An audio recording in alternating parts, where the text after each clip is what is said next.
Aš jau matau daug veidų, su kuriais mes jau bendravome, o kurie pirmą kartą ateina į mano seminarą. Gerai, kurie visiškai negirdėjo nieko, nei per televizorių, nei per jokias laidas, nieko, ką aš kalbėjau, bet aš nepakartočiau be jokių minčių. Gerai, taigi. O kurie tik tai per televiziją žiūrėjo kalbas apie kūrybiškumą, kurias aš vedu, žinoma, ten ne viskas buvo geros kokybės, bet kiek keli iš jūsų. Gerai. Na, pavadinti. Ir sakė, kad ateis labai daug pedagogų. Kurie iš jūsų pedagogai? Gerai. Universitetų ar kaip čia? Kas iš universitetų? Kas iš bendravavinimuose, gimnazijų, darželių? Kiek daug darželių kitai. Gerai. Na, aš tiesiog atėjau ir aš visą laiką taip ir ateinu. Aš nieko nesu pasiruošus, nors labai daug visko parašytas. Bet aš tenksiuosi sutraukti paprastesnį. Aš net nekalbu nieko, kas yra per valandą laiko, dėl to, kad faktiškai neįmanoma nieko pasakyti per valandą laiko. Aš pusę valandos paliksiu klausimams. Bet kaip ten bebūtų, jeigu kažkas nepatinka ar kažkokie tai klausimą turite, iš karto pakelkite ranką, klauskite, jūs galite mane permušti, pertraukti, kritikuoti. Man nesvarbu, man labai įdomu, mes norim, kad čia taip tegul būna daugiau, ne kad aš kaip kalbėtų ir mes tiesiog bendraukime ir išsiaiškinkim kai kurias problemas. Norėjau paklausyti, ko jūs norėtumėte čia sužinoti? Kas pagrindinis dalykas, ko jūs norėtumėte? Tema, kaip išugdyti talentingą asmenybę. Gerai, kaip išugdyti talentingą asmenybę? Kaip išugdyti talentingą asmenybę, mes galime labai greitai padaryti, tai yra, vadinasi, galime padaryti techniškų būdų, yra visokios technologijos, kurios dabar ir buvo eksperimentuojamos ir Rusijoje ir Amerikoje, kur tiesiogiai veikia smegenų veiklą per hipnozę, per miegus, per visokias stimulacijas. Ir žmogus praktiškai staiga pasidaro genialus. Ir vaikai, ir suaugę. Man rūpi daugiau natūralesnė eiga. Kaip mes galim pakeisti mūsų DNR natūraliu būdu. Ir dariau eksperimentus pati, ne tik tai su savo vaikais, su kitais vaikais, iš viso pasaulio šalių. Aš nežinau ne vieno kontinento, su kuriais aš nebuvau, iš kurių, nežinau ne vieno kontinento, iš kurių, kad tėvai būtų, ar pedagogai, su kuriais aš nebūčiau bendravus. Ir pagrindinis dalykas yra kūrybiškumui, natūraliam kūrybiškumui yra laikas. Laisvė, pagarba ir klausimasis. Jeigu vaikas daro kažką mylinti savo darbą, bet jis yra kontroliuojamas, anksčiau ir vėliau jis sudegs. Aš sujungiu visą šitą laimės darną kartu su išmintim, kartu su meilė, altruizmu. Ir jau kas jau girdėjo anksčiau, kas buvo mano kitose paskaitose, man labai rūpi altruistiškas genijus. Kodėl taip labai svarbu? Havajuose dabar, sakysim, yra tokia žinia. Kas tai vyksta Amerikoje, tai kiekvieną dieną. Duosiu pavyzdį. Sustabdo žmoną su vyru, kurie turėjo 3 metų vaikutį, jie užmiršo nuskanuoti popieriuką, jie pavalgė sumuštinį ir užmiršo tą popieriuką pridėti. Juos suėmė, surakino, uždarė į kalėjimą, atėmė vaiką vos ne visai dienai. Pirmą kartą vaikas buvo atskirtas nuo tėvų. Neleido jiems eiti iš viso į Safeway parduotuvę metus. Jie buvo nusipirkę $50 vertės produktų, užmiršo. Jis buvęs karininkas, padarė šeimą. Viršininkas tos parduotuvės, baigęs aukštąjį mokslą, turi pinigų, jis nebadauja. Bet štai, kai moralinė stadija nueina iki tokio laipsnio, kad jau mes įkalinam žmogų dėl to, kad jis kažką užmiršo, tai vėl pasidaro tironija. Gal kas nors žinote apie Disclosure Project?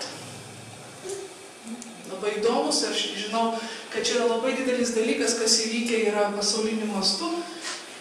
500 generolų, NATO dalyvių, pilotų, kosmonautų, buvusių prezidentų, mokslininkų. Ir visi tie, kurie dalyvavo ypatingose pareigose valdymo sistemose, susirinko ir pagaliau pareiškė, kad jie tylėjo 50 ar 60 metų. Jie turi ateivius, jie turi savo filmus, autopsiją, video apie ateivius, jie turi jų technologiją, jie turėjo tylėti. Jie negalėjo tą pasakyti. Mes praradom žmonėje labai didelį, kaip sakant, turtą. Tai yra didelės žinios. Nuo liaudės buvo slepiama ilgus metus, kad visą laiką tiesa išplaukė į paviršių. Anksčiau ar vėliau.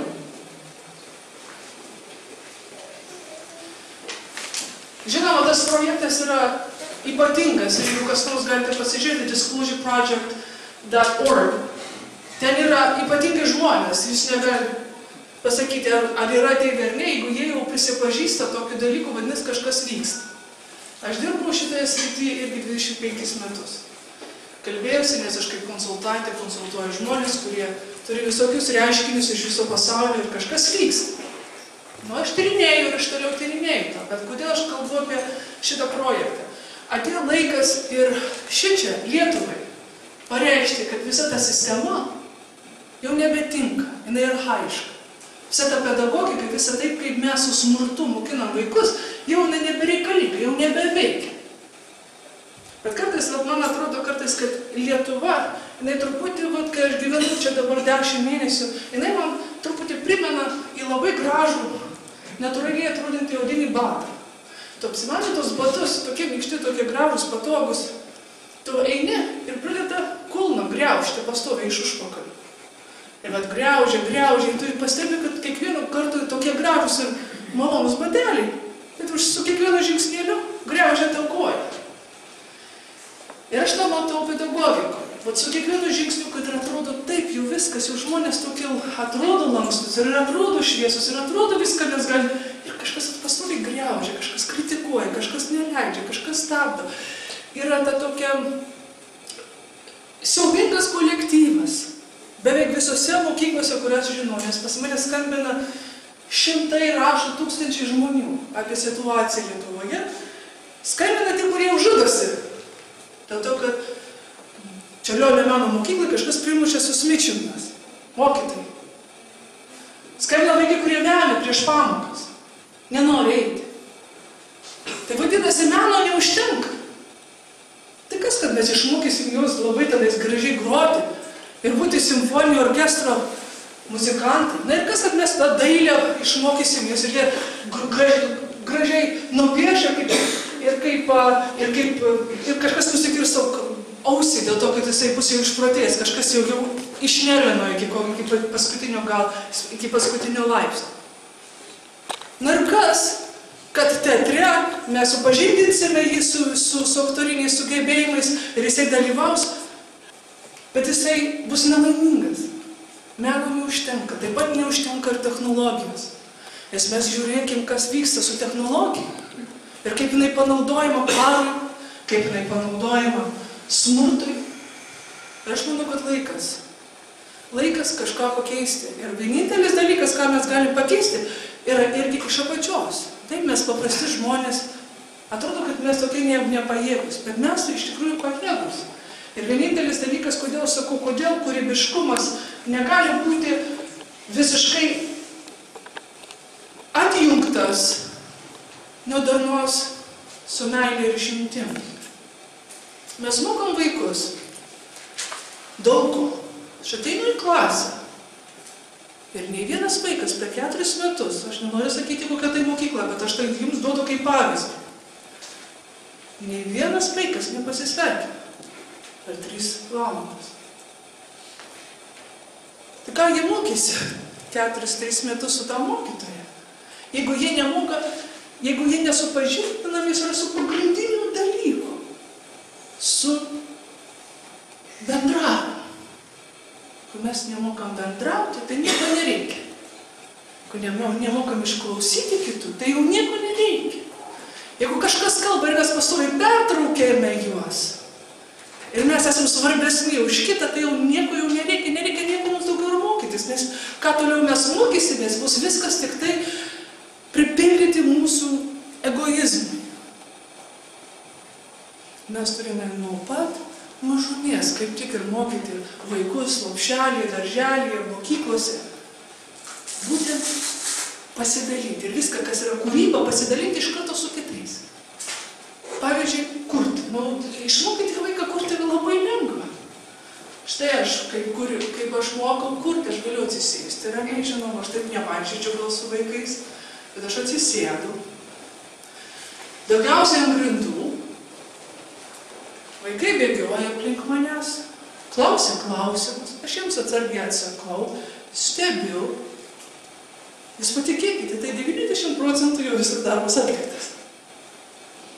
Sėdėti, klausytis, užjausti, nušluostyti ašaras, leisti jiems išsiverkti. Net aš nekalbu, kad leisti jiems ten verkti ir verkti, aš nekalbu apie kūdikius, aš kalbu apie 2, 3, 4, 5, 6, 7 metų vaikus, kurie kažko nori ir jie labai nori. Ir čia nėra poreikis, bet yra tik tai toksai noras, užgalumas. Ir mes Lietuvoje iš viso neleidžiam vaikam paverkti, neleidžiam, o jau turim iš karto saldainį duokę ar žaisliuką, ir iš karto, kas čia visi gyvena tose buteliuose, visi bijom, oi, kaimynas dabar pakvies policiją.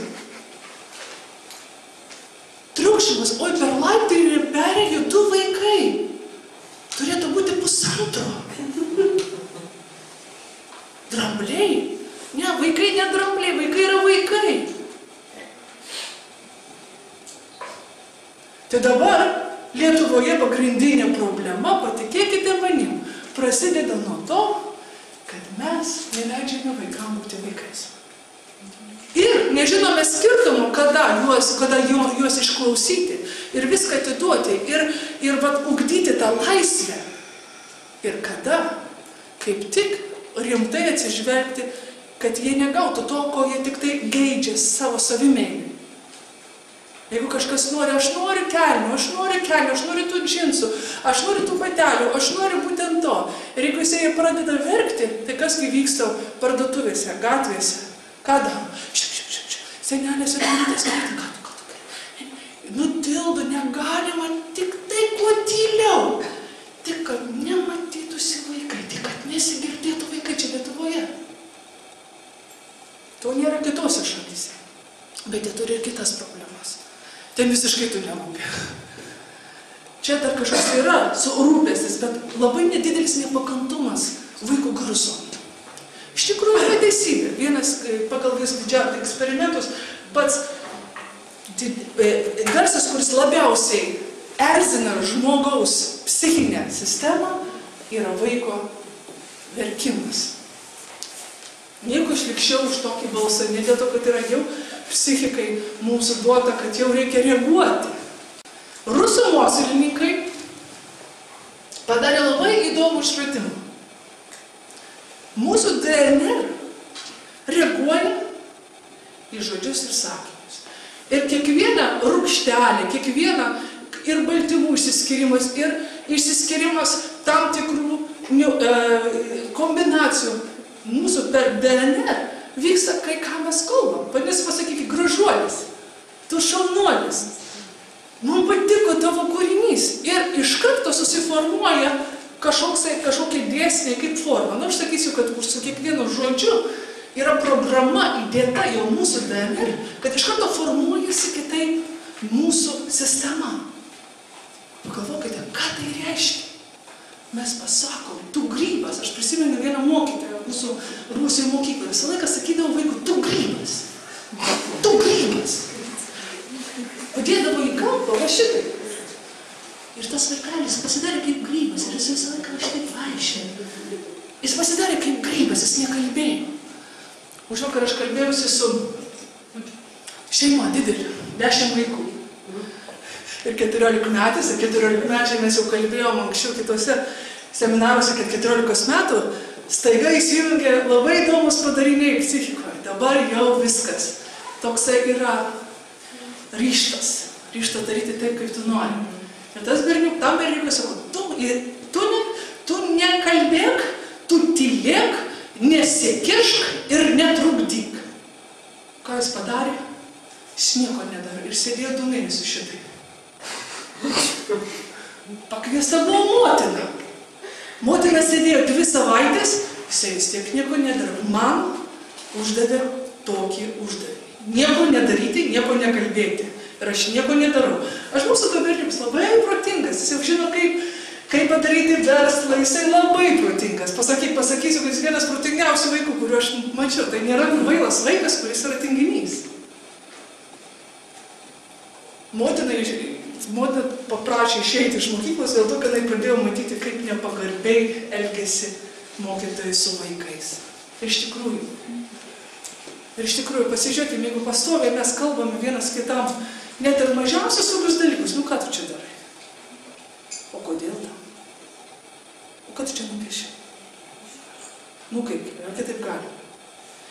Aš kalbu čia tokie pastoviai, kurie 90%, tokie sakiniai egzistuoja tarp mokytojų, tėvų, tarp senelių, tarp giminių. Grandinis dalykas, ką mums reikia išmokti pedagogams, tėvams ir visiems, kurie dirba su žmonėmis, yra kaip kalbėti. Šisai, mes neturėtumėm pasakyti nieko, kas yra šlikštaus, kas yra nužeminančio. Atsiminkite, tie, kurie nužemina jūs, jie nori pasiaukšti, jiems geriau. Aš visą laiką sakau, jeigu jūs norite išsirinkti savo draugą, būkite su tais žmonėmis, su kuriais jums gera. Jeigu jūs išeinate ir jūs visą šitokie palygosi, visiškai išsekusi arba susinervinus ir jaučiatės nepilnavertiška ar nepilnavertiškas, tai ne tas žmogus, su kuriuo jums reikėjo būti. Kiekvienas žodis, kiekvienas žestas, kiekviena emocija, kiekvienas žingsnis, kiekvienas apglėbimas, kiekvienas pasižiūrėjimas yra tolygiai svarbus, negu kad paimti ir išmokyti vaiką taisyklingai, geometriškai nupiešti figūrą. Aš tą galiu labai greitai, per mėnesį, per 2 jau vaikas moka. Bet tai yra ne viskas. Aš prisimenu, mes turėjom tokį vieną eksperimentą, mes darėm su Okeane tokią mažą mokyklėlę. Ir aš padėjau tokiai šeimai, 6 vaikai, jinai buvo vyriausia mergaitė. Ir aš niekada neužmiršiu, kada buvo šokio pamokas. Ir jinai vidury šoka. Su visom kitom. Aš kalbu apie repeticiją rimtą. Jinai norėjo būti mene. Ir jinai bėga, išgirdusi savo sesutę jauniausiąją. Padėti jai, nuramina 3 minutės, bėga eina toliau šokti, be jokio nervinimas. Po to vėl, ir tą patalį aš suskaičiavau, kokie 30 kartų per 2 valandas. Paskaičiuokim, kiek jinai šoka. Jūs manot, kad jinai nieko neišmoko? Jinai dabar turi mokyklą. Savo meno mokyklą. Labai pažangę, visi ateina iš visos valstijos pasiimti. Vadinasi, tas užjautimas, kad jinai bėgo padėti tam verkiančiam vaikeliui ir neleido užsikūkčioti, buvo svarbiau, negu prašokti tenais piruetą. Iš tikrųjų, kas yra svarbiau? Ar mūsų kūryba? Ar mūsų jausmai? Bendravimas? Bet kai aš jau dirbu su vaikais, tas kūrybiškumas, numeris 1, ar vaikas jaučiasi pilnavertiškai, ar jam gera, jam patinka tame veiksme būti. Jeigu jam nepatinka matematika, tai kam studijuoti bereikalingai? Jis išmoksta vėliau. Visi mes galime išmokti labai greitai bet ką. Per mėnesį, per 2, per 3, gal per metus, jeigu visiškai jau tenais reikia jau kažkas tai su šautuvu jau spaudžia, visiškai tau nepatinka, vis tiek išmoksti kažkai, išdzulinsi, atkartuosi kažką, tai. Bet ar tai tikrai gyvenimas? Viskas keičiasi žemėje. Ir aš manau, kad dabar laikas mums daryti, ką mes norim. Dirbti, ką mes norim. Būti su žmonėm, su kuriais mes norime. Būti kolektyve, kurį mes pripažįstam dėl to, kad pirmasis dalykas, ką turėtų būti mokyklose, mokytojai gali išsirinkti savo vaikus, kurie turi tokį natūralų ryšį. Ir vaikai gali išsirinkti savo mokytojus, su kuriems gera. O jeigu jiems gera, jie viską išmoks. Yra sudėtingesnė situacija, kada ateina vaikai pas mus, su kuriais mes negalim kontaktuotis. Aš kalbu apie biologinius vaikus. Aš prisimenu, visai neseniai buvusi italų šeima, jie priglaudė 2 mergaitės. Ir mes irgi ieškojame dar daugiau vaikų priglausti, bet kažkaip neišėjo, bet mes tokį pokalbį turėjom. Jie sako, žinote, mums davė tik vieną nuotraukytę ir 2 sakinius apie kiekvieną vaiką. Ar žinote, kaip tai žiauru? Reikėjo mums pasirinkti vaiką. Aš pagalvojau, pasakiau, o man nebuvo nei fotografijos, nei jokio aprašymų apie mano 5 vaikus, kai atėjo. Tai visi, kurie turim vaikus ir anūkus, jokio aprašymo nėra. Ateina ir turim tada jau žiūrėtis, kaip ir kas. Mes dar galim vyrus pasirinkti. Mes dar galim nutarti, ar būti su giminė ar ne. Bet jau kai vaikai ateina, jeigu jie kivirčiasi ir jeigu jie pykstasi, tai jau viskas. Tai jau mes privalom būti su jais ir sudaryti tokią atmosferą, kad jiems būtų irgi patogu.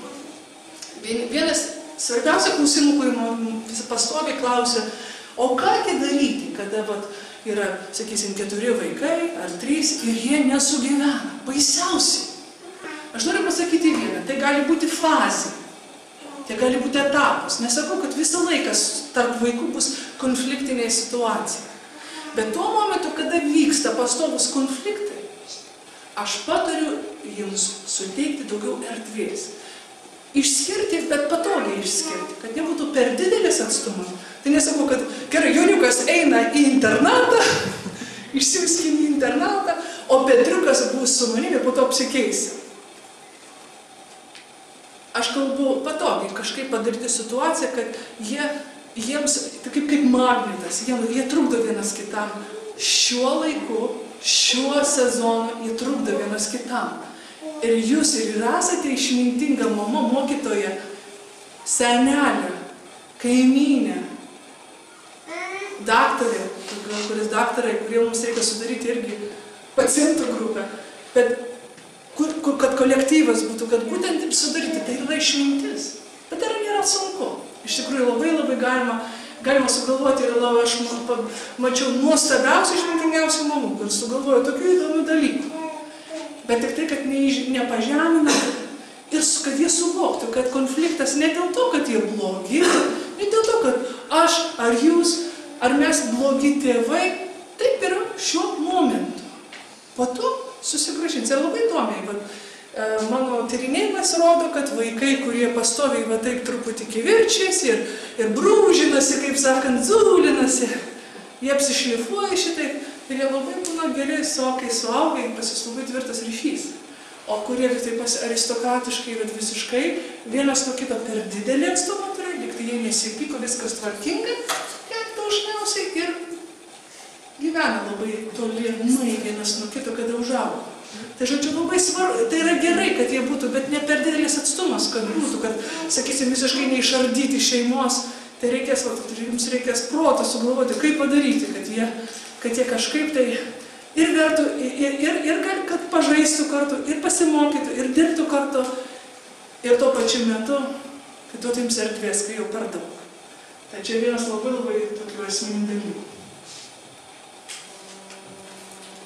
Na, aš galėčiau čia tikriausiai 1000 valandų jums kalbėti, per klausimėlį.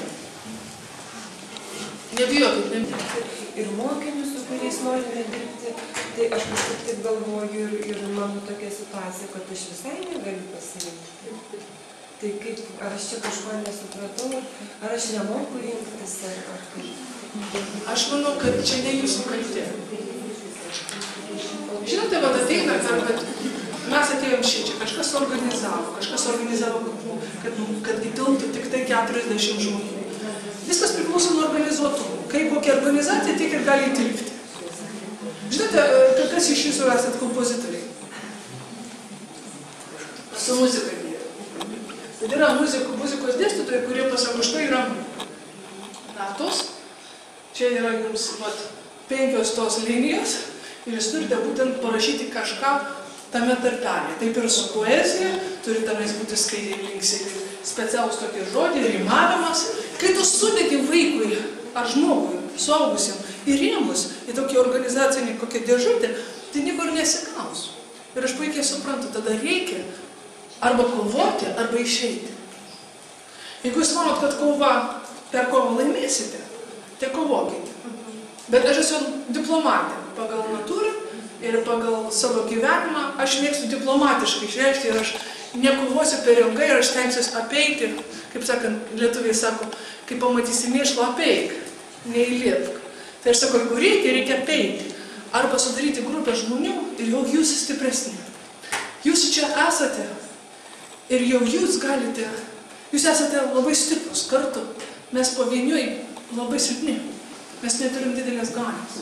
Ir iš tikrųjų, kada susibursite su kitais ir sugalvosite situaciją, kaip išeiti iš situacijos. Ir tai sekina nervų sistemą. Aš jau pasakoju, jeigu jūs darote dalyką, ko jums nepatinka, jeigu jūs veikloji, kur nepatinka, kolektyvas, kur nepatinka, atrofuojasi jūsų smegenys. Atrofuojas. Taip, ką tai reiškia? Nebėra. Tai vadinasi, mes bukėjame. Tai vadinasi, neapsimoka bukėti dėl to, kad reikia kažką sugalvoti. Niekas nepadeda, eikit toliau. Niekas nepadeda, skambinkit kažkam tai. Niekas nepadeda, suorganizuokitės, reklamuokitės kur nors. Eikite, darykite, bet nesėdėkite prūdę. Prūdę skanių žuvų nebus. Suprantat, vat jūs ragavote žuvį, prūdę. Tvenkinį. Tokia kažkokia tokia, nei šiokia, nei tokia prūdžiška. Tai va tas yra tokia prūdiška, o kai jūs kokį upėtakį suvalgyti, kokį švarų pelį, ar kokį iš vandenino, pagrintinais, kas tos važiavote į Filipinus, ar iki Havajus, ar kokios gardžios tos žuvelės būna. Vat, kai aš kalbu apie tai, kad yra tekantis vanduo, grinas, prūdė nereikia būti, nes prūdė ir suprūdėsim visi.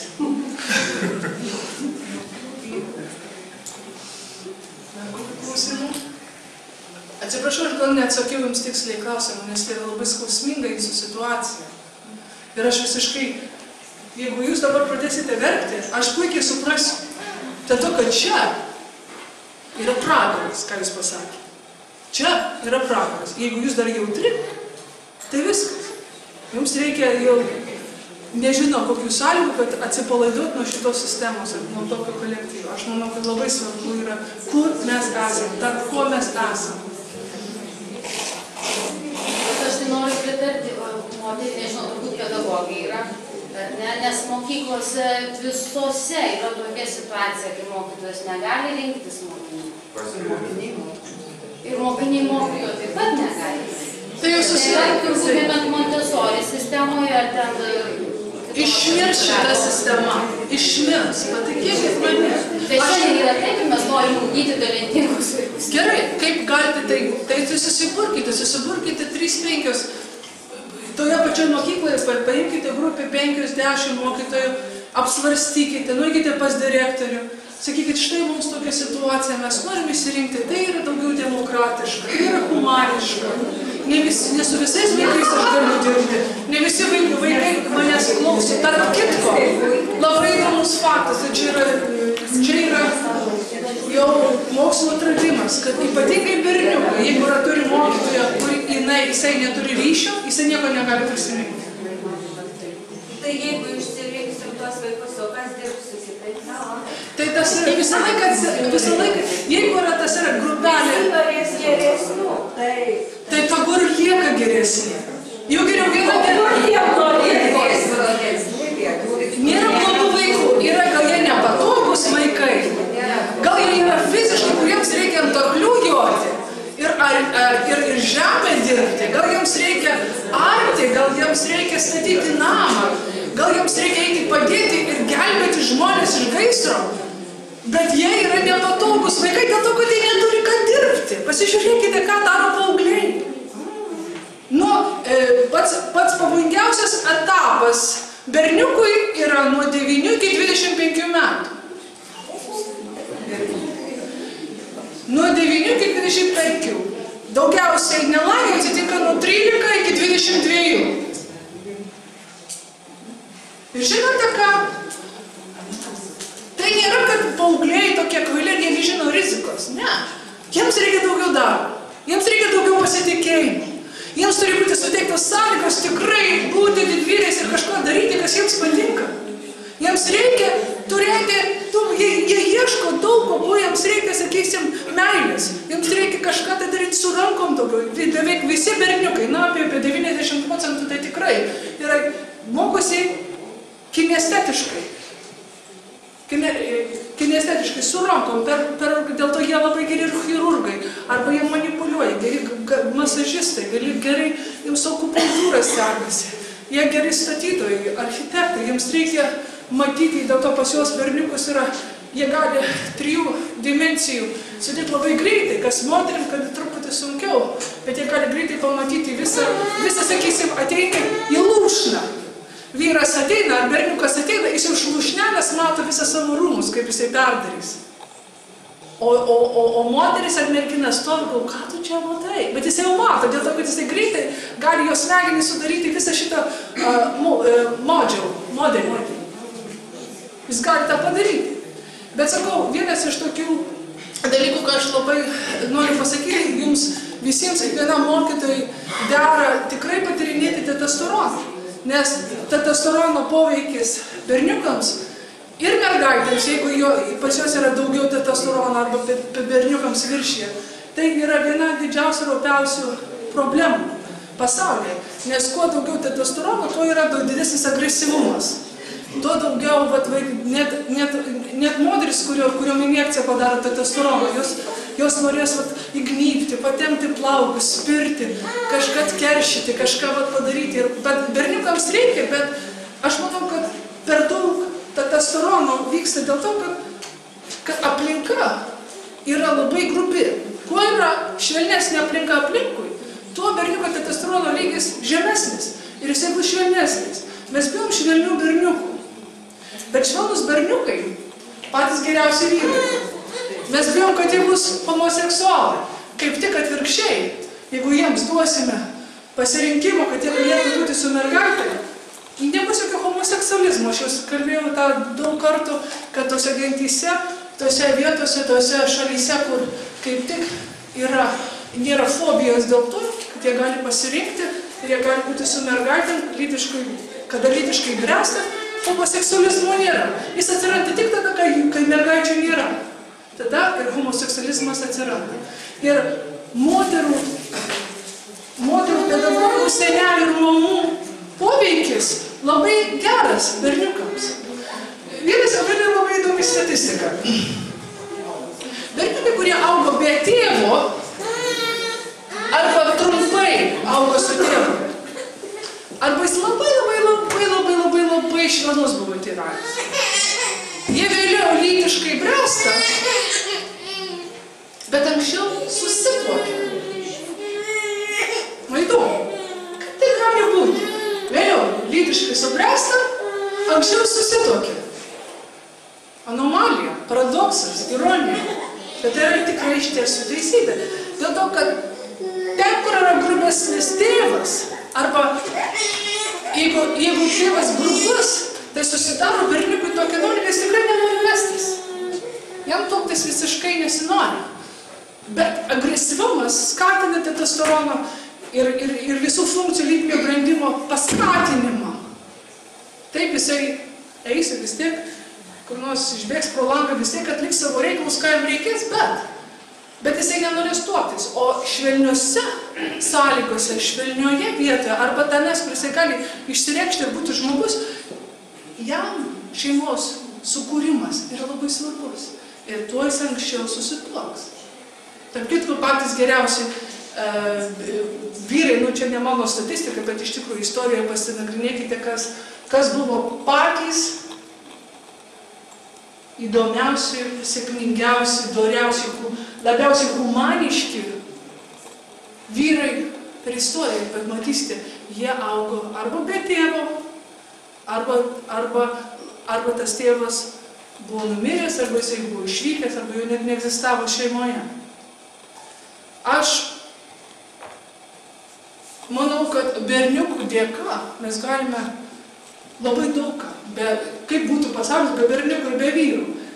Bet aš manau, kad agresija, kurią mes matėm per pastaras apie 5000 metus, yra įrodymas, kad kažkaip netvarkoj, kažkas vyksta, kasgi žudo, kasgi išaugina, kasgi daro visokius medicinius eksperimentus ir atidaro be jokio dovakaino žmogaus smegenis.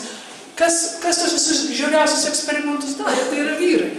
Vyrai yra berniukai. Berniukai, gležnučiai berniukėliai, kurių niekas nesuprato, kuriuos mušė. Stalinas, paimkim Staliną. Na, kodėl jis nužudė beveik 100 milijonų žmonių? Kodėl jis sudarė tokį visą sistemą? Pas jį buvo labai žiaurus tėvas. Vat šalta va žiemą išmes jį, jisai dreba. Visą naktį. Apie rėkimą aš net nekalbu. O mama, kai reikėjo jai padrausminti, kai jisai muždavo kitus vaikus, jinai nedrausdavo. Bet šiaip buvo labai agresyvi ir muždavo. Ir buvo netolerantiška. Tai nebuvo tokio, aš nepasakyčiau, kad jisai augo demokratiškoje šeimoje. Tai vat grubumas, jeigu aš visą laiką sakau, kad ateina ir manęs klausia, ką daryti su vaikais, kurie mušas, aš visą laiką su jais pakalbu, tie, kurie žino apie Staliną, sakau, ar tu nori, kad tavo broliukas būtų kaip Stalinas? Jumoro forma. Bet iš tikrųjų, mes nenorime, kad mūsų vaikai būtų kaip Stalinas, kuriam nesvarbu buvo, kiek ten įsižudyti ir kiek bandymų daryti. Bet mes kalbame net ir šeimose, tau nereikia būti Stalinu, kad tai pamatytumėte, kiek yra nelaimingų šeimų, nes yra visiškai nesuprastam berniukų rolė. Jiems iš viso reikia daugiau darbo ir daugiau pasireikšti, daugiau duoti jiems tokioje vietoje, ne valdžioje, bet daugiau pačiame kūrybiškume. Dėl to berniukai gali sugalvoti. Mano patys pagrindiniai žmonės, su kuriais mes bendraujam ir kūrėme idėjas, yra vyrai.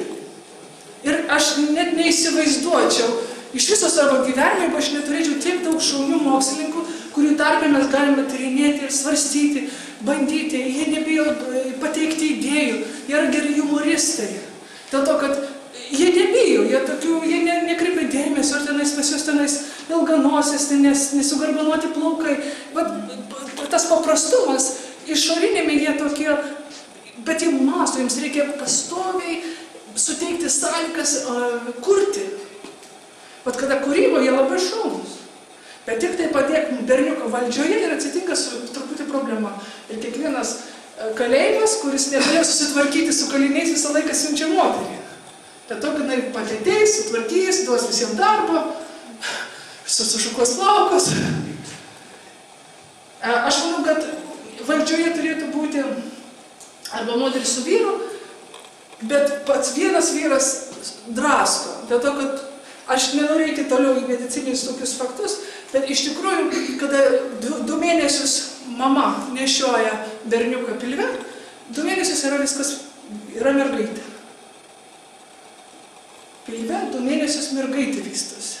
O po 2 mėnesių testosteronas pradeda ėsti smegenų ląsteles, kurios yra atsakingos už bendravimą,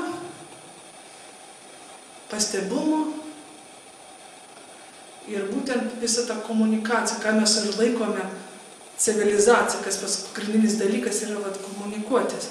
Ir tam, kad truputį daugiau išvalgų ten smegenis, Ten jau mes turime autistiškus vaikus, kuriem visiškai, bet jie gali nelabai jiem, tu gali rodyti, nerodys, jau viskas jau truputį į kitą pusę nulinkia. Tai reikia, kad pusiausvyrą, jeigu išlaiko kažkaip, tai mediciniškai kalbant, biologiškai, tai yra įdomus dalykas ir genetikos profesorius Sykes iš Britanijos iš viso mato pagal genetiką, kad vyrų Y, tas XY, jų genetika iš viso vyrai nyksta. Kai kuriuose vietose tik 8 mergaitės per vieną berniuką gimsta. Vyriška lytis nyksta. Ir iš viso berniukai daugiau serga, ir linkia daugiau į visokias ligas ir savižudybės. Nors, sako, moteris yra daugiau depresijos, taip? Bet vyrai daugiau sužudosi. Įdomu. Bet, žodžiu, aš manau, kad laikas pedagogam ir tėvam daugiau pasinagrinėti tokius dalykus. Ir per tos faktus mes vietoj to, kad išaukštintume moterį ir vyrą, aš matau, kad labai didelis yra nuostabumas su vyrais ir labai nuostabumas su moteriam, su mergaitėm ir su berniukais. Ir suprantat psichologiją, kaip jie vystosi, ko jiems reikia. Ir tu suvoki, kodėl taip vyksta, ar nereikia pažeminti. Pavyzdžiui, mergaitė. Mergaitė biologiškai jau nuo pat mažumės yra poreikis būti su kitom mergaitėm.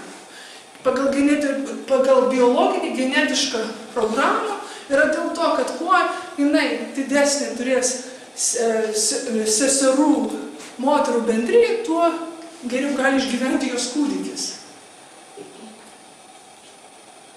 Dar kartą pakartosiu, kad kada mergaitė visą laiką nori kalbėtis su telefonu su kita mergaitė, arba pamatai mergaitė už rankutę su kita mergaitė, jos kalbasi, dalinasi žaisliukais.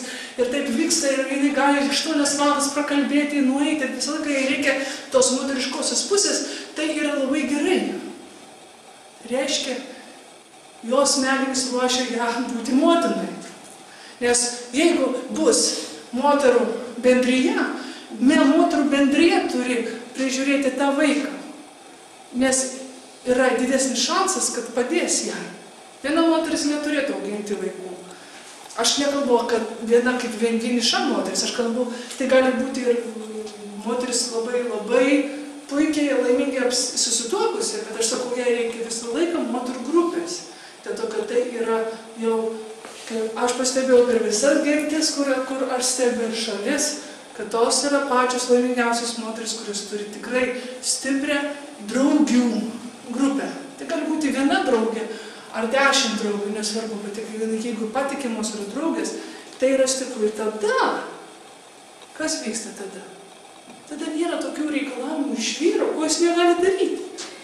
Ne visi vyrai gali pastoviai žiūrėti į tą kūdikėlį. Čia jiems nėra biologiškai. Jiems nėra tokio dalyko, kad jisai žais su tuo žaisliuku, barškučiu 10 valandų. Nėra jų programa. Ir mamos reikalauja, žmonos reikalauja iš savo vyrų to, ko nereikia. Jiems visiškai kita funkcija. Jiems reikėtų būtent ir daryti tai, ką jie nori. O ką jie nori? Vyrai nori bendrauti, nori ir kažką tą sukurti, pastatyti kažkokį tai namą. Aš nesakau, kad tai yra labai primityvus, jiems reikia sukurti kažkokį tai naują energijos rūšį, jiems reikia daryti visokias operacijas, gydyti žmonės, susiburti, diskutuoti, padėti, sukurti gal kažkokią tai vietą, geresnę žaidimo aikštelę negu yra dabar. Žaidimo aikštelės, aš žiūriu šią Sereikiškių parke, aš žiūriu, galvoju, viešpatie, kas sukūrė tas žaidimo aikštelės, čia karininkams, čia ne vaikam, čia kaip karininkam, kaip armijoje, tos pratybos. Kai jau vaikas nukrista tiesiai į ligoninę. Bet jų mintis, jie gali techniškai sukurti, jų sąmonė yra, kad jiems reikia daryti daugiau, ko jie nori, nes mes tada nebumbėsim ant vyrų, kad jie tokie nešeiminiški. Jeigu natūraliai vyras jau to nori, tai tegu ir daro. Taip, visi berniukai turi būti išmokyti, kiekvienas berniukas turi mokėti būti su kūdikiu, jisai turi augti, kiekvienas berniukas, tarp mergaičių. būrio, kad jisai matytų, kaip bendrauti. Negalima išskirti ir padaryti, čia berniukų mokykla, čia mergaičių berniai, tik tai mergaičių mokykla. Tai yra pats blogiausias dalykas, ką galima padaryti. Žinoma, dėl koncentracijos, tai berniukai jau nežiūri į sijonus, lyg tai atrodo viskas geriau, bet nėra geriau. Yra labai daug problemų ir ateina pas mane pilna žmonių iš būtent tokių mokyklų su didelėm problemom. Žodžiu, kiekvienas berniukas turi išmokti nuo pat mažumės prižiūrėti vaikus, būti toje. Jeigu vienas vaikas šeimoje, tai iš karto jisai turi augti su nors 5 pastoviai. Tai vadinasi, susieina mamos, nenervina savo vyrų, nereikalauja, kad jie ten būtų su jom. Jis geria kaušti arbatėlės, mezga, daro, kalbasi su vaikais. Jiems tai yra natūralu, jiems tai gera. Bet jeigu vyrai nori prisimti, jau biologiškai yra skirtingi vyrai. Yra kokie, pasakyčiau, 5%, kurie iš tikrųjų to nori. Ir aš tą mačiau. Jie yra pašaukti būti būtent pedagogijai su vaikais. Aš nekalbu apie tai, aš kalbu apie 90% visų vyrų, kurias kankina žmonos. Ir nesupranta visiškai. Ir veda iš proto, jie ateina ir jie nežino, ką daryti, ir aš turiu sutaikyti juos. Ir jau jie skiriasi, ir nereikia visiškai skirti, reikia tik tai duoti jiems laisvės. Jiems daugiau reikia duoti laisvės, jie turi daugiau keliauti ir leisti jiems tą daryti. Leisti jiems tą daryti. Ir jeigu moteris turės, jeigu mergaitė turės savo būrį merginų, tai ir nesijaus, kad jinai tokia vieniša. Ir čia daugiau yra, aš nesakau, kad yra tobula sistema. Bet mes ir esam kažkaip nedadirbti. Aš nežinau, kas mus ten sukūrė, bet tikrai daug dalykų, kur keistų yra. Bet aš sakau, pagal tai, ką mes jau turime, kas ten pas mus suformuota, visokios keistenybių, keisti organai ir sujungimai, kodėl mes ten vaikas valgo ir iš karto jis užspringsta ir miršta. Jeigu nei tenais kažkur tai stemplytė, ne ten patenka, čia yra kiti dalykai. Aš stengiuosi dabar problemas spręsti. Bet viena pagrindinių dalykų, reikia daugiau berniukam laisvės daryti tai, ko jie nori. Bet nedestruktyviam. Nes jeigu tu paliksi berniukus ir darykit, ką norit, tai jie, kaip lietuviai sako, velnevą padarys. Tai tokia susibūrė berniukų galvose, prisigalvoja šunybė. Ir reikia taip sukurti, kad jiems būtų įdomu. Tai būtent yra suorganizuoti kažką, kad jie galėtų išspręsti kažkokią labai įdomią problemą. Jie gali tai daryti metus, 2, 3, žodžiu, čia yra. Irena, myliu jūs. Iki aš išeinu, nebeturiu daugiau laiko. Jūs nuostabi, ačiū.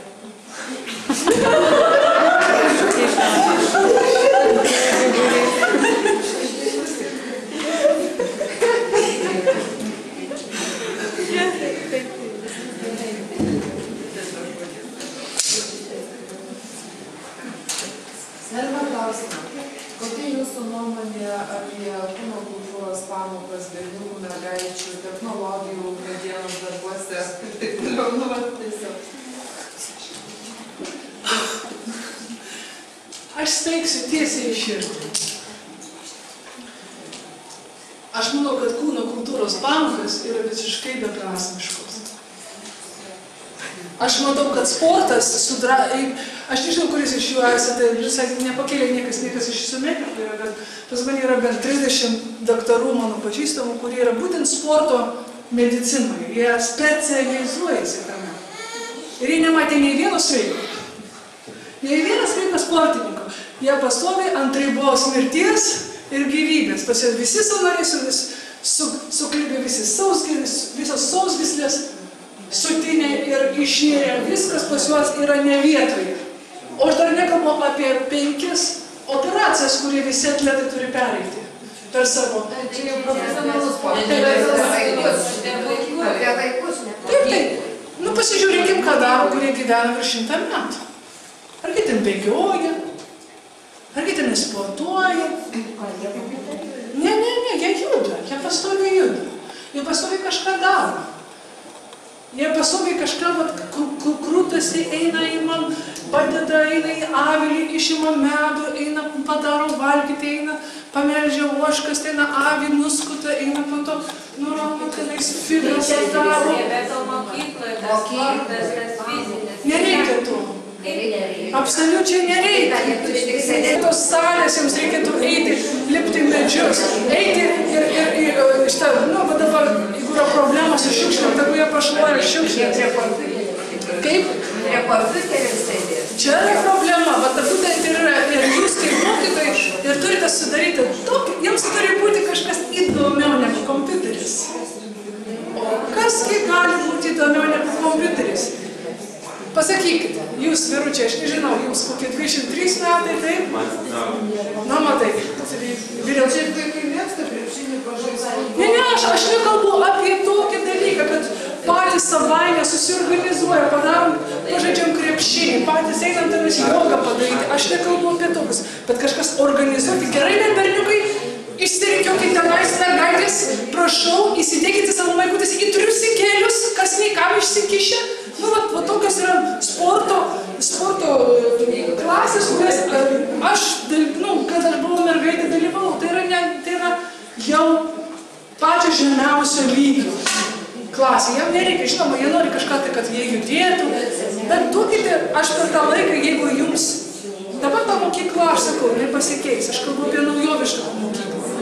Bet jeigu net ir dabar jūs neturite kaip padaryti, bet vaikai savaime pažaidžia tenais krepšinį, savaime kažkaip pajuda, sukūrė savo sistemą, kaip jie nori judėti.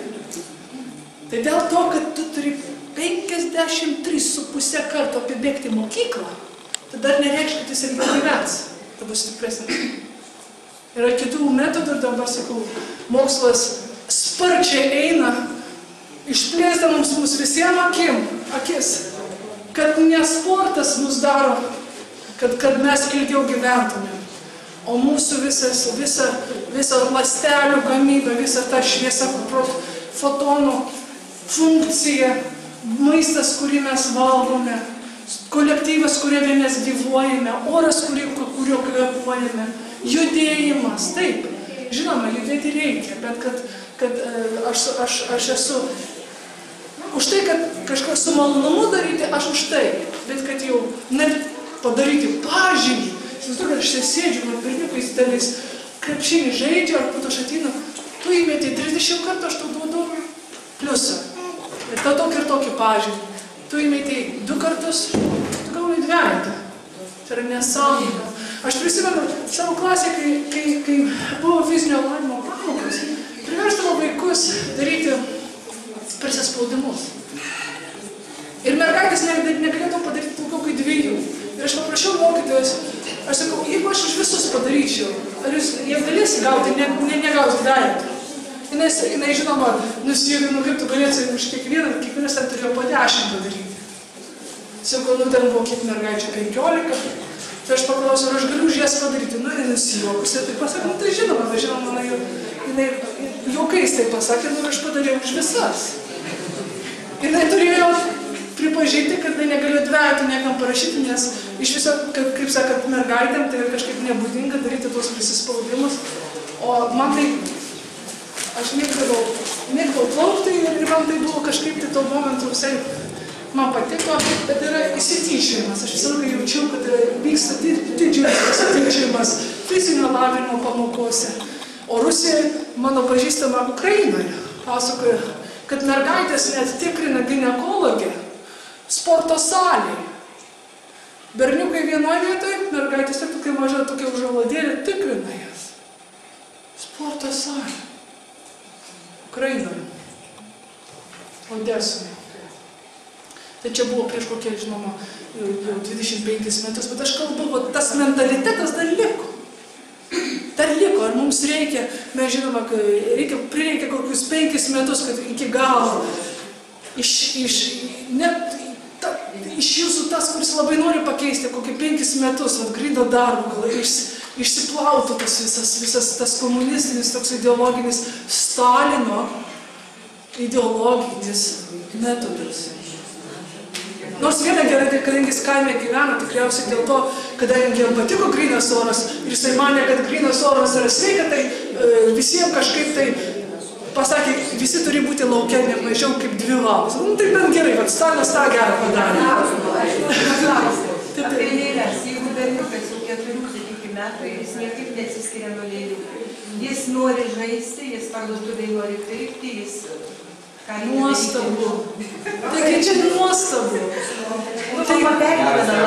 Tai čia absoliučiai mašinų turėtų turėti. Ne. Taip mama mano. Jisai pats geriausias tėvas. Jisai tikriausiai labai moka bendrauti, jam reikia iš karto suteikti sąlygas, jeigu mama negali turėti daugiau vaikų, iš karto jiems reikia suteikti sąlygas, kur būtų mažesni bevaikučiai. Jiems reikia. Lelytė yra nuostabu. Dėl to, kad jo poreikis yra būti arba pedagogas, arba darželio auklėtojas, arba jisai nori geras tėvas. Ir jam to daugiau duota. Tai nedrausti jam šitą. Absoliučiai ne. Čia turėtų būti didžiausias džiaugsmas. Nes tai labai išskirtinis atvejis ir retai pasitaikys už tai, taip ir stebės. Vienas iš mano berniukų. Kaip gali būti? Taip, vienas iš mano berniukų irgi. Ir įdomu, pagal tyrimus, jie mažiau turi testosterono. O dėl judėjimo noriu paklausti, o kaip jūs žiūrite į rytinę mankštą? Jinai irgi nereikalinga niekam? Žinote, tokie dalykai kaip rytinė mankšta, žinoma, aš nesakau, kad jie geri, truputį pašokinėjimai ir įsilikia tie, kurie nedaro mankštos, aš suprantu, kiti visiškai nieko nedaro, tik prie kompiuterio. Tai aš suprantu, tie dalykai geriau negu kad visą laiką prie kompiuterio. Net ir sporto salė geriau, negu kad prie kompiuterio pasidėti. Aš ne prieš tai, aš kalbu apie kitą evoliuciją, kitos pakopos. Suprantate? Yra gerai, žinoma, pakelti rankas, pasportuoti, pasilenkti, girdėti kaip stuburas, netraška. Gerai, aš manau, kad gerai išsipalaiduoti. Gerai, bet aš manau, kad vaikams, ypatingai vaikams, kuriems yra daugiau vyresni negu 8-90 metų, jiems gėda tai daryti šalia su kitais. Jie yra nužeminami to. Ir su mažais vaikučiais aš dar prisimenu, 1-2 klasėje mes žiūrėdama į mokytojai, mums buvo, man buvo 6, kai aš pradėjau mokyklą, 6-7 metų vaikai mes žiūrime ir mokytojai turi tokį peruką. Ir jinai išsilenkus judino savo visą, ir rodė, kaip mankštą daryti. Jinai buvo su tokiu trumpu sijonėliu, jai buvo 45 metai. Ir mes žiūrėjome, ir dar jau 6-7 metų vaikai. Ir mums už ją buvo gėda, mes visi taip, mes jau jaučiamės, kad kažkas netvarkoja, kad mes tokioje aplinkoje. Žodžiu, net ir 6-7 metų vaikam kažkoks keistumas yra, kada kažkokie pozos specialiai daroma kažkas. Tai aš manau, kad tai turėtų būti daug natūraliau, ir be to čia yra jau iš karininkų paimta, kariuomeniai tą daro, iš viso, visas mokslas parimtas iš karininkų. Iš karininkų. Ir visas tas, visas simbolika, visas skambučiai, visas klausimas, atsistok, nedaryk, išeik, klausimas, jisai iš vienos pusės reikalingas, tikrai, kaip tu 40 vaikų visi, jie tenais kabo, plėšo tas lempas, meta kėdę ant mokytojas, ištama, kaip nori susitvarkyti. Bet jau mes kalbam apie kitus dalykus, mes dabar kalbam apie tvarką, ką daryti, jiems neįdomu ir trankysis. O dar berniukai, aš nežinau, girdėjau, ir dabar tas pats vyksta, bet kai aš mokinausi, taip visą laiką ateina, jeigu jiems mokytojai nepatinka, paimas kėdį ir trenkia. Štai kokia energija. Pasiruošė būti vyrais, pasiruošė tuoktis, pasiruošė turėti vaikus, pasiruošė pastatyti naują miestą. Kodėl mes neduodam žemės berniukam pastatyti naują miestą? Suburkite visus berniukus Vilniuje ir pastatykite naują kažkokį miestelį. Tegu jie stato iš pagrindų, tegu jie patys planuojasi, organizuojasi, daro architektūrą, nusprendžia, kaip tenais bus valdžia, tegu jie patys sugalvoja viską. O nereikia tenais sakyti, gerai, dabar verkiai, mes planuosime. Duokim jiems vietą ir tegu jie dirba. O mergaitėms absoliučiai be išimties 100% reikia pastoviai būti, jiems reikia bendrauti ir jiems irgi reikia būti šalia vaikų. Nuo pat mažumės, jos nešioti, jos maitinti, jos glostyti, jos myluoti. Ir nors lėlė gerai, kai nėra vaiko, bet lėlė yra tik tai pakaitalas. Amerikoje labai būdinga turėti vaibonį, lėlės. Tai tokios lėlės, kurios visiškai panašios, kopija vaiko, tik jos nejuda. Tikrai išsigandau vieną kartą, kaip numiręs vaikas, tik tai sustingęs.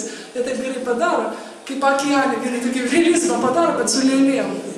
Ir jos, kadangi jos ar negali turėti vaikų, ar nenori, ir jos vežioja tą lėlytę visus.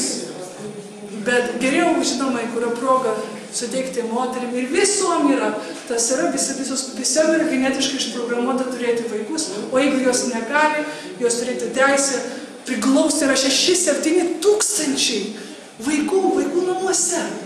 O kiek moterų nori turėti vaikutį ir turi laukti 3, 4, 5 metus, kad įsūnintų ir įdukrintų. Ta sistema turėtų būti pagyvinta, kad kiekviena moteris galėtų prižiūrėti.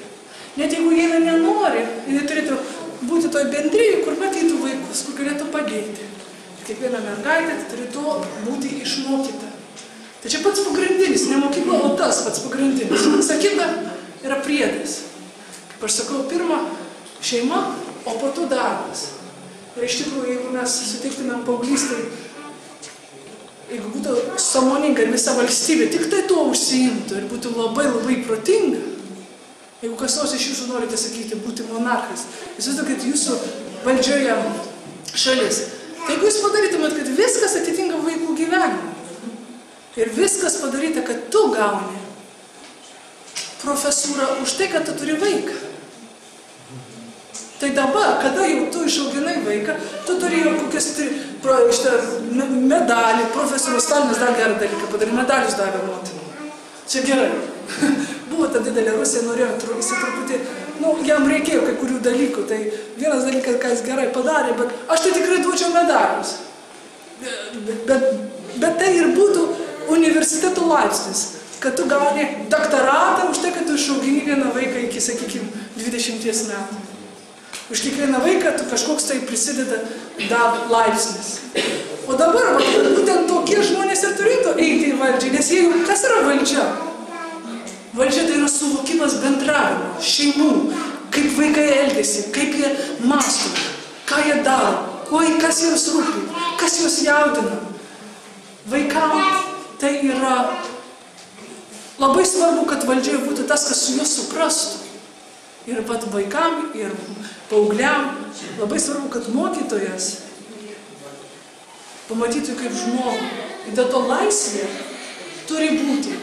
Bet ne iki tokio laisvė, kad jie darytų, ką nori. Pavyzdžiui, yra tokių mokyklų, kaip Sudbury Valley mokykla, Summerhill, Anglijoje. Sudbury Valley yra Massachusetts ir jie tikrai duoda labai daug laisvės vaikams. Faktiškai Amerikoje daugiau negu kad Summerhill Britanijoje.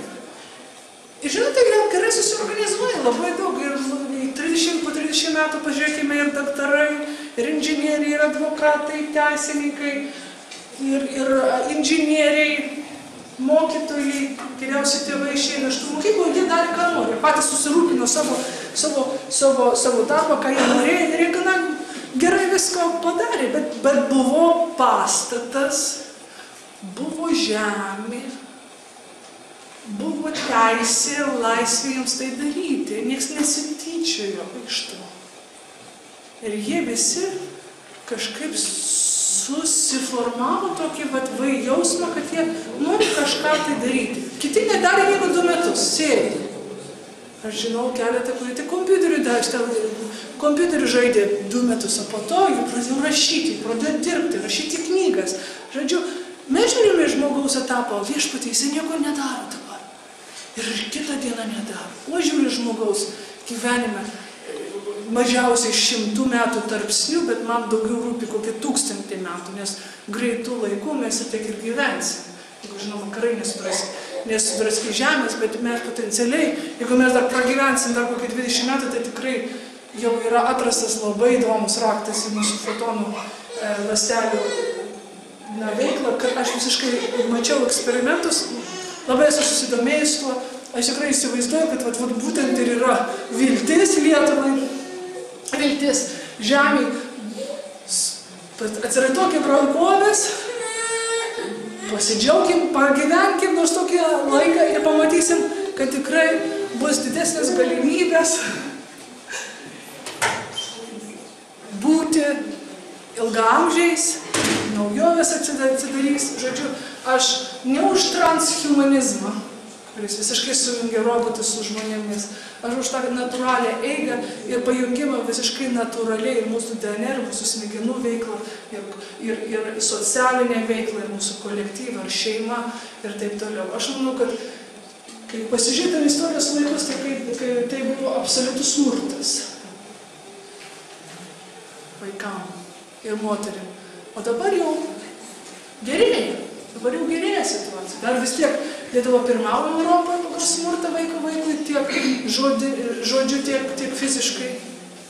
Bet Amerika neatsilieka. Tenais pastoviai religinės šeimos profilaktiškai, kaip sakant. Aš sakau, profilaktiškai gydo vaikus pagal savo religinę diktatūrą. Pastoviai vaikus už nedrausmingumą muša. Bet Lietuva, sakau, yra mažytė šalytė, aš manau, kad aš duodu daugiau vilties Lietuvai negu net Amerikai. Ne labai greitai, ne faktiškai Lietuva buvo parinkta. Vienintelė šalis pasaulyje. Pagal tai, kaip žmonės reaguoja. Vadinasi, reakcija labai įdomi lietuvių. Mes greitai reaguojame į viską ir dabar kažkokios komunikaciniai eksperimentai darosi, aš dar tyrinėju tą veiklą, kiek tenais komunikaciniai eksperimentai, bet komunikacinius veiklos aš nemanau, kad tai tik tai dėl telefoninių laidų, dėl kažko kito. Tai vadinasi, mes kažką turime įdomaus. Iš tikrųjų, 25% lietuvių yra atsparus HIV virusui. Įdomu, kodėl tai? Šiaip mes turime seniausiai. Taip. Taip. Nesupratom, kokiam živ. HIV tai yra AIDS, tai kaip HIV, aš nežinau kaip lietuviškai. Živ lietuviškai. Nu, to kaip AIDS, kaip, aš nežinau kaip lietuviškai pasakyti.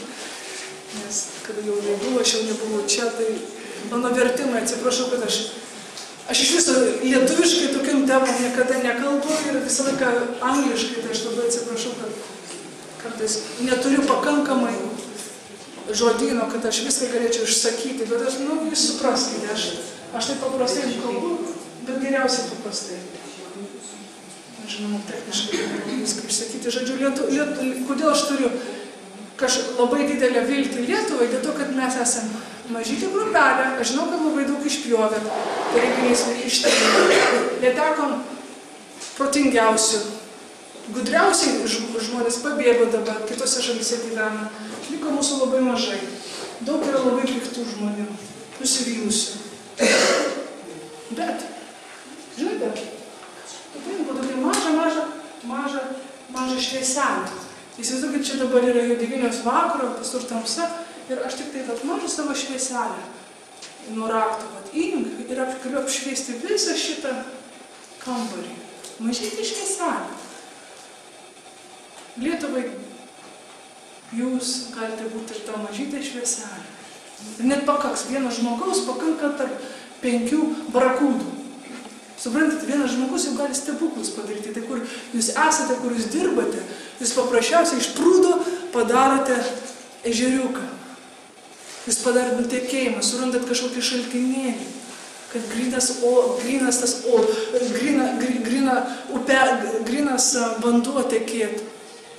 Jūs rūpinatės. Tai jeigu jūs esate šičia, vadinasi jums rūpi. Ir aš manau, kad jūs ir būsite tie žmonės, kurie pertvarkys Lietuvą.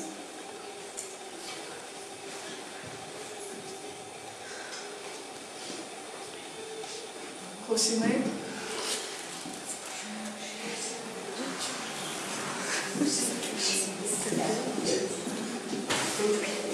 Sakykit, dailės pamokose, nuo kažkurio amžiaus, ypač paauglystėje, vaikai, kad ir piešia anksčiau, jie pradeda sakyti, aš nemoku. Ir tada ta kūryba tarsi išnyksta. Jie patys išsigąsta savo to darbo būsimoje, sako, aš nemoku piešti. Kaip tai įvyksta ir ką jiems galima pasakyti.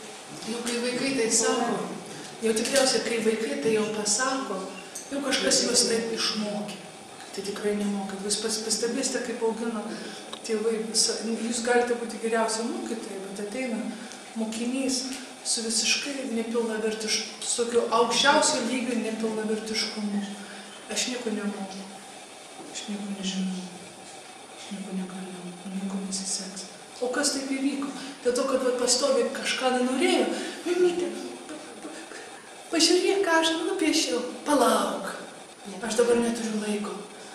Aš mačiau, kaip motinas netarė, kurios nori, gražu, gerai.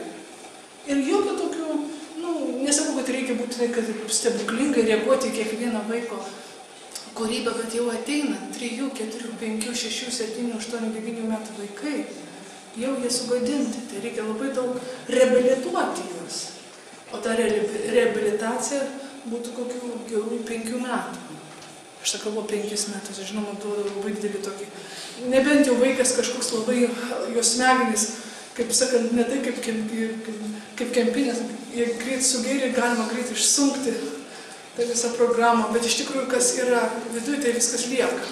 Viskas lieka. Dėl to aš sakau, tie, kurie dirbate su mažiukais, pats pagrindinis dalykas - išlaikykime kūrybiškumą. O kūrybiški visi. Nereikia jo mokinti, reikia tik tai atpažinti, kur vaikas daugiau kūrybiškas, sakysim, dailiai. Jam suteikti sąlygas dailiai toliau dirbti. Nemokinti jo formų. O jeigu jis paklauso, mokinti. Ne tada, kada jis neklausia. Kada vaikas muzikuoja. Nemokinti jo kurti. O tik tada, kada jis paklausia. O kaip čia, kaip man sujungimas? Vieną tokią turėjau šeimą, sakau, labai lengva. Padėti tokiem vaikam. 5 minučių darbas prieinu ir jau kūrė kitaip visas ansamblis. Tik dėl to, kad kažką aš pasakau, ką reikia pasakyti, ir vėl mes sugrįžtame, tai ką aš pradžioje kalbėjome apie mūsų neurolingvistinę programą per DNR, per visas ląsteles, ką mes sakom, viskas čia yra kaip hipnozė. Įsivaizduokite, kad viską, ką jūs sakote žmonėm, jūs visiškai užhipnotizuojate juos visam gyvenimui tą daryti. Tai va, tokį vaikelį jau reikia jau su švelnumu, po truputį, kiekvieną dieną priglausti. Tiesiog, kai jisai net nemato, paimti paveikslėlį, sakysim, paimti, kai jis dar nemato, neprieina, paimti, stebėti, žiūrėti, rodyti kitiems, matai, koksai gražus jo tenais darbelis, čia kokia saulutė. Bet po truputį. Tokie mažiukai dalykai, tokie stebuklas yra mažume. Nebūtinai didelis dalykas. Stebuklas yra kiekviename momente, kiekvienoje akimirkoje. Jeigu kiekvieną akimirką po truputį su vaiku taip dirbti, ir taip gerai yra apglausti, nereikia sakyti, kad gražus darbas. Aš paimu vaiką ir taip apglaužiai, pabučiuoju skrustuką. O kaip man gera žiūrėti į tavo darbelį. Tiesiog nesakyti, kad čia gražus darbas, kaip man gera. Kaip jums gera. Tas vaikas pajus, kad jums gera, kai jis kūrė. Kaip gera. Kartais aš kai dirbu, sakai, aš apsiverkiu. Man neįtartinai iš tikrųjų apsiverkiu, tai man taip gera, kad kažkas naujo, kažką originalaus jie padarė. Jie tą mato, jie tai jaučia. Ne visi gali to išmokyti, bet tie iš jūsų, kurie jaučiate, jūs esate labai jautrūs žmonės, kantrūs pedagogai. Tai jūs viską galite. Viską.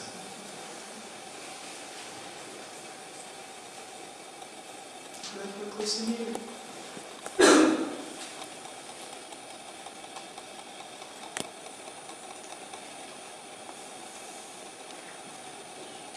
Sakykime, apie tus stereotipus, būtent dailėje, žinau, vaikams, tai ar jiems taip įsirėžia į sąmonę, tie pasąmonę, multiplikaciniai, animaciniai kūriniai, ir jie tiesiog tą piešia tiek, kas sugeba, arba, sakykime, spalvinimo knygelių kažkokie motyvai, ir jie tarsi viską taip automatiškai, gana viskas atliekama, tai ta kūryba minimali būna.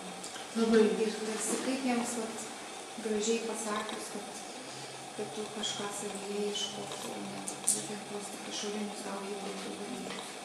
Faktiškai, jeigu jau geriausiai tą mokyti nemokant, pavyzdžiui, jūs jau turėtumėte, kaip pedagogais, jūs mokytojai, tai jūs jau turite dirbti kartu su tėvais. ir paaiškinti, kad kai kurių dalykų tas vaikas net neturėtų daryti. Pavyzdžiui, tos spalvinimo tas knygutės yra, jos nereikalingos. Nebent jau visiškai ten jau aš kalbu ne apie tai, kad jau vargas jau isterika, kažko to užimti, kad jis neverta, bet aš kalbu dėl kūrybiškumo, jos visiškai jokios vertės tai neturi.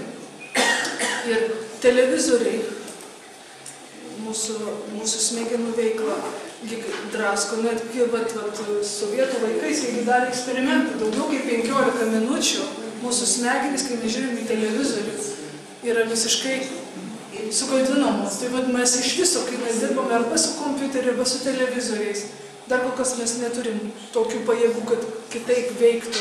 Aš galvoju, gal ateiti kitaip bus, bet dabar šiuo metu vis tiek yra labai nesveika vaikam mokytis per kompiuterį, mokyklos yra labai dabar populiarus Amerikoje, per kompiuterį mokytis, viskas virtuališkai, arba ten mokyti per televizorių, per kompiuterį.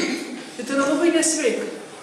Aš iš visus vaikus, sakysim, pusę laiko lauke kažką jie daro, kuria, pusę laiko viduje, bet be jokių tenais papildomų knygučių, be jokios instrukcijos, jie patys ten ramuolio gabalus daro, kada eksperimentuoja, jeigu jiems reikia. Ir jie sako, man patinka skulptūros, kaip aš galėčiau padaryti. Tada gali ir padaryti tą formą, tą figūrą, tas raumenis. Tuo momentu, kai jis jau paprašo. Bet dėl televizijos, dėl tokių nereikalingų priedų, tai tik tai užima daugiau laiko. Daugiau laiko, kad vaikas kurtų. Ir man dėl to lengviausia kurti su tais vaikais, kurie neina mokyklą. Man toks patarimas sako, kodėl tu turi akademiją daryti dabar su vyresniais vaikais. Paim tik tai pačius mažiausius. Jie irgi teisūs. Bet ateina ypatingi vaikai, kad ar 14 ar 15 metų aš negalėčiau neįleisti juos į akademiją, tik dėl to, kad jiems 14-15 metų jie gali ir būti išimtis. Ir yra išimčių. Pat vaikai gali sėdėti, būti trankomi kiekvieną dieną, įžeidinėjami, bet kažkaip išlieka. Kaip išlieka per pro visus virusus, bakterijas, edukacinis išlieka dar gyvi ir dar savi išlieka. Kaip lietuviai, aš kalbu, kad lietuviai per visą okupaciją mes išlikom vis tiek dar kažko tai savi. Galėjau savai prarasti ir kalbą, ir kultūrą visiškai, bet dar kažkaip tai išlikome.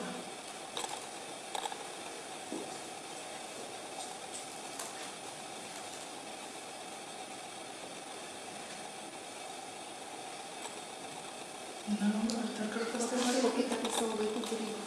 Apie savo kūrybą? Koks savo vaikų? O ką jūs norėtumėte sužinoti? Jeigu įsivaizduotumėt, kad aš žmogus, kuris nelabai žinau, tai ką nors tokio pasirinkti. Jūs galėtumėte labai daug pasiskaityti apie juos internete ir žiūrėti, ką jie daro, bet aš gal pasakysiu tą pusę, kur yra nepažįstama pusė. Nepažįstama mūsų vaikų pusė, taip jie yra labai žymus ir jie keliauja po visą pasaulį ir rodo savo darbus, bet man ta pusė yra suprantama, nes aš turiu labai daug vaikų, kuriems tą padėjau. Ta pusė yra nėra didžiausia. Man tai, pasakyti, kuo aš didžiuojuosi labiausiai, aš didžiuojuosi būtent tą mokinę, kuri galėjo apšokti ir nubėgti prie savo sesutės. Nesusinervindama. Bet aš daugiausiai didžiuojuosi savo vaikais, kada jie kūrybą gali greit nutraukti ir jiems svarbiau yra žmogus, arba jų broliukas, arba sesutė, arba kažkas, arba žmogus ateina, kuriam reikia pagalbos. Ir aš manau, kad daug genijų gali iš viso prarasti savo geniališkumą, savo humaniškumą, jeigu jie yra ne toj terpėje. Nesakau, kad pas mus buvo viskas idealu, aš visą laiką sakau, čia ne jokie idealai, neturim idealios šeimos, turim savo problemų, bet aš manau, kad aš didžiuojuosi savo vaikais tuo, kad nors ir jie skirtingai kūrė, skirtingai mokosi, skirtingai pasirinko savo gyvenimą. Ir ne visiškai, gal 80% net skirtingiau, negu kad aš norėčiau, kad jie pasirinkti. Bet man yra didžiausias džiaugsmas, kada jie nepraranda žmogiškumo ir ateina ir gali paaukoti kažką. Aš duosiu pavyzdį, Ilja, mano vienas iš sūnų, jisai ir čia tai vyko kiekvieną dieną, aš galbūt tik tai kaip pavyzdį, kažkas skambina, kažkas miršta, jiems reikia inkstai, jis sako, aš atiduosiu abudu savo inkstus. Sakau, bet tu žūsi, bet jam mirtis nėra taip svarbi, jam žmonės labai svarbus. Ir jam dabar 10 metų ir tas jautrumas, žinoma, jis kankinas už visą pasaulį, už žmonės ir tai gal gali kitiem pasirodyti, kad jisai truputį ir keistas, bet jisai labai myli žmonės ir ta visiška meilė žmonėjai gali irgi sunkumą sudaryti žmogui. Kokio laipsnio. Iki kokio laipsnio mes norim būti geri, kūrybiški. Įsivaizduokite, kad jūs numirštate ir žiūrite iš viršaus ir niekas neverkia, dėl to, kad jūs numirėte. Kaip tik manęs nemylėjo, net neverkia, net neliūdė, net neieško. Tai kartais, kad tas humanistiškas, tas liūdesys, tas jautrumas, kai tu matai, kad kažkas tai liūdi dėl tavęs, kad tau skauda. Tai aš manau, kad čia didžiausia kūryba, mano vaikų didžiausia kūryba, kad mes galėjom kažkaip tai išgyventi kartu tokie visi kūrybiniai, kai tu sudedi kūrybingą, ne pagal kolektyvą, mes visai nepriklausom pagal kolektyvą, aš tau pasakysiu taip atvirai, aš kalbu apie kolektyvą, kad kolektyvą tą galim sudaryti. O mūsų kolektyvo šeimo tai nėra pats lengviausias kolektyvas, tai reikia būtent sugalvoti, išmastyti darną tame kolektyve, kad visi galėtų simpoziume dalyvauti ir nenervintų vienas kito. Bet mano vaikų kūryba yra, kad jie nebijo kurti. Dėl to, kad niekada jie net nežino, kaip kitaip nedaryti, dėl to, kad buvo suteiktos tokios sąlygos. Dabar, jeigu jie dabar aš supažindinu savo sūnų su mokykla, jis pasibaisės, galvom, kaip jisai žiūri, tai kaip tai taip sėdi? Jie taip sėdi, ilgai sėdi ir miega. Aš buvau vienoje mokykloje ir man gėda prisipažinti, bet aš norėjau pasėdėti, kad jis susipažintų, gal jisai norės prisijungti prie kokių mokyklų. Aš sėdžiu ir jis mane jungina, mama, atsibusk. Aš užmigau. Aš tikrai užmigau. Jeigu jau mums norisi miegoti per pamokas, tai ne šis, nei tas. Jeigu jau mama užmiega.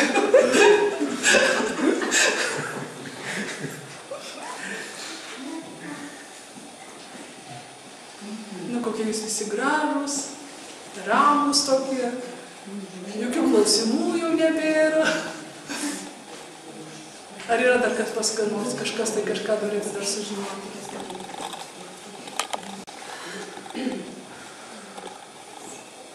Bet grupės, po 30-40 iš Lietuvos, niekai. O paimčiau jūs į grupelį po 2-3, oi, kiek klausimų būtų. Bet tik tai 30-40 ir viskas, jau jūs esate užprogramuoti neklausinėti.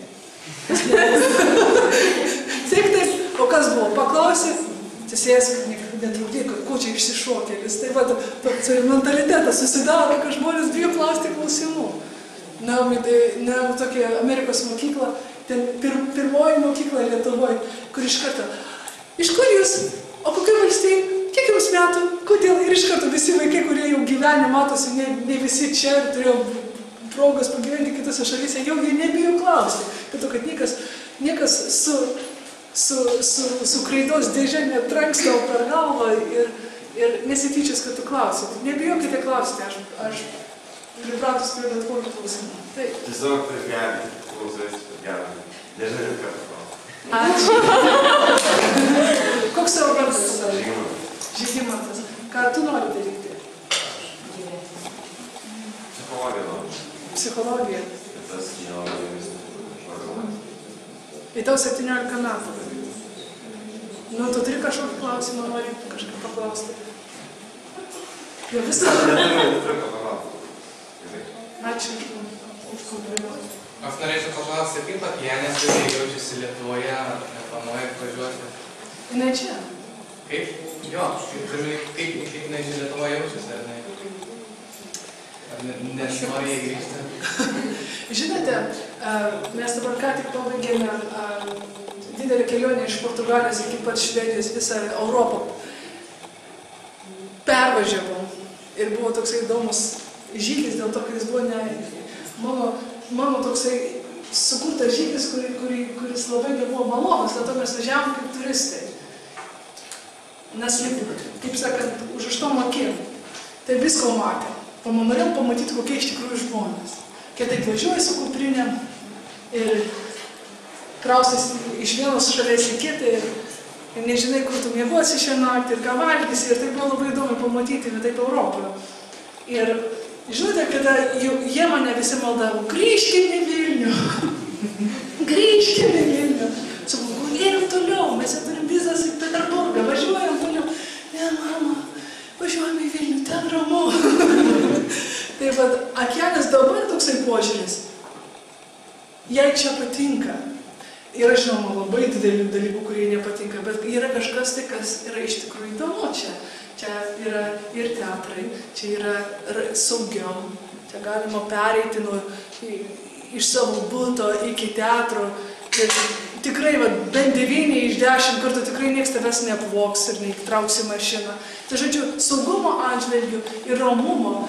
Tai ir lietuvius labai galima net, mes gyvenam senamiestį ir girdim naktį kažkas ūbauja, siaučia ir Akjanė sako, aha, arba amerikietis, arba rusas.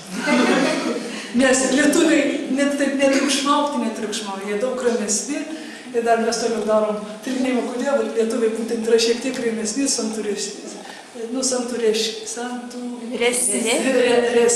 net ir su vaikais. Tu pamatai, kad jie gali išsėdėti ilgiau, nejudėdami, nekalbėdami, nenervindami vienas kito.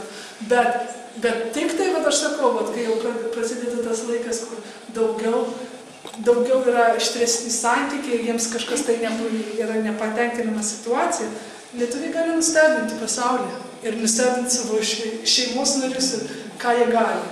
Sakau, kad ir mes tokie ramus, bet apsisuksim ir galim tikrai tvoti, kaip sakant. Taip. Tai patinka keliai tuo, kad yra tokia ramybė kažkokia, tai kažkokia, faktiškai, jums keista tai būtų išgirsti, ką aš pasakysiu, bet jai atrodo, kad yra didesnė čia civilizacija. Patikėkit, kai yra toksai chaosas ir mes kalbėjome apie tos, ką daryti su tuo chaosu, ten, kaip sutvarkyti vaikus, tai aš puikiai suprantu, kad kartais ugdymo plėtotės centras ir pirmininkas manęs paklausė, o palaukite, Lietuvoje, kaip Japonija, jisai kalbėjo, jeigu mes jau išugdysim vaikam tą kūrybiškumą, o jeigu jisai visur, taip, po visą šalis, kai jisai man paaiškino lėkštės, kai sudėdi vieną prie kitos, tai galima daugiau sutalpinti. O dabar, jeigu bet kur įdėsi tas lėkštės ar puodelius, tai bus kaip bardakas. Žodžiu, jisai simboliškai norėjau pasakyti, ką mes darysim su to kūrybiškumu, jeigu mes liausim visiems kūrybiškai elgtis, tai kiti katinis pridarys ar bombas prikurs. Bet būtent aš ir kalbu apie šitą altruizmo prigimtį, pagrindą, šaknis. Jeigu mes neišmokysim vaikų ir kai jis kažką daro, kažką jis daro kažkam, dėl ko? Kad jam gera pasidalinti savo obuolį. Ir gera, kai žaisliuką iš smėlio dėžės paduoda. Mes visiškai nemokinam. Arba jeigu mokiname, taip darom karinį tokį mokymą. Užtenka karų. Nereikia tokio smurto. Galima švelniai vaikus išmokyti. Būnant, kodėl tą daro? Dėl to, kad patys tėvai ir jų broliai ir seserys nerodo to. Tai mums reikia rodyti vienas kitam, kokie mes, netai sakau, kad dirbtinai, bet aš atsiprašau pasakys, jau reikia kažkuo tai pradėti. Tai aš sakau, ne dirbtinai rodyti gerumą, išsirinkit kiekvienas kažkas, kas jums patinka, kažkam padėti. Ir kad abu vaikai mato. Jeigu, pavyzdžiui, kiekvieną iš mokyklos, kiekvienas vaikas turi savo humanitarinę veiklą, kažkam padėti, tegu jisai, kam sakyti, gerai, visa mokykla dabar padės šitiems vaikų namams. Sakysim, O kam taip arbitrariškai pasakyti? Geriau duoti, ką tu norėtum, kam tu norėtum padėti. O vaikas sako, aš tikrai norėčiau padėti tiem, kurie turi vėžį. Mano teta numirė vėžiu. Ir jam tai svarbu.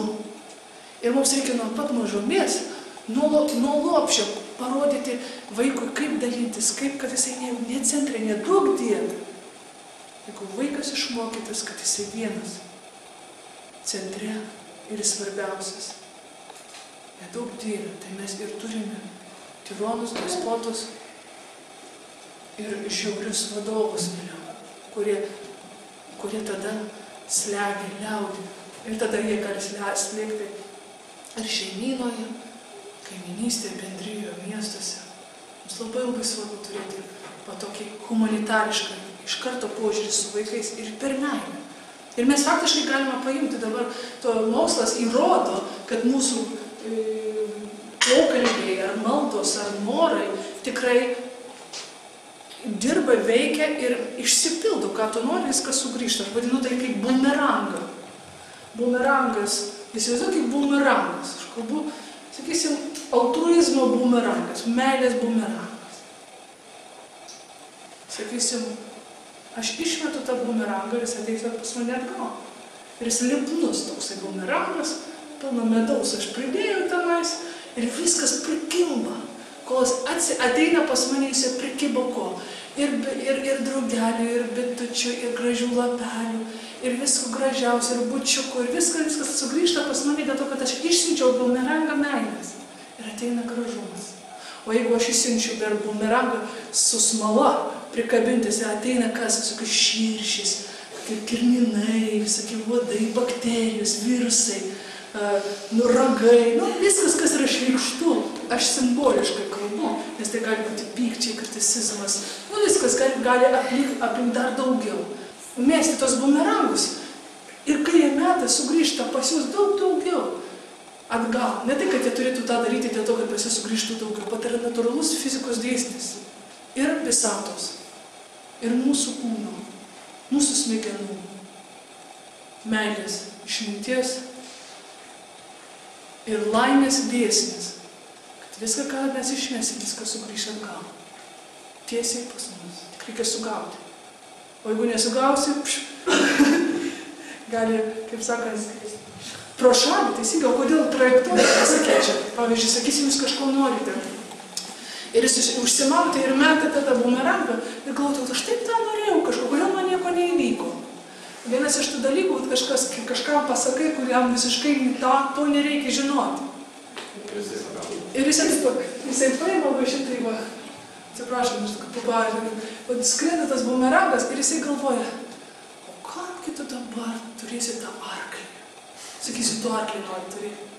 Kam tas arklys ir toks brangus? Man nesakė, kad neturi daug pinigų. O jinai galėjo man, mes praėjusi kartą stovyklą galėjom tos pinigus. Aha, ir įsivaizduoju, ką jinai kalba ir įsivaizduoju, kad čia yra toks akmenėlis. Bet taip trekia ir tas bumerangas ir trajektorija pasikeičia. Bet čia yra toks fizikos dėsnis, taip ir yra. Dėl to, kol mes nesame iki galo brandus, kol mūsų dvasia nepakilusi iki mūsų išminties ir technologijos išsivystymo, tol reikia būti labai atsargiai, su kuo jūs pasidalinate savo pagrindinės paslaptis. Nors iki to laiko. Po to jau galima, žinoma, daugiau viešintis, bet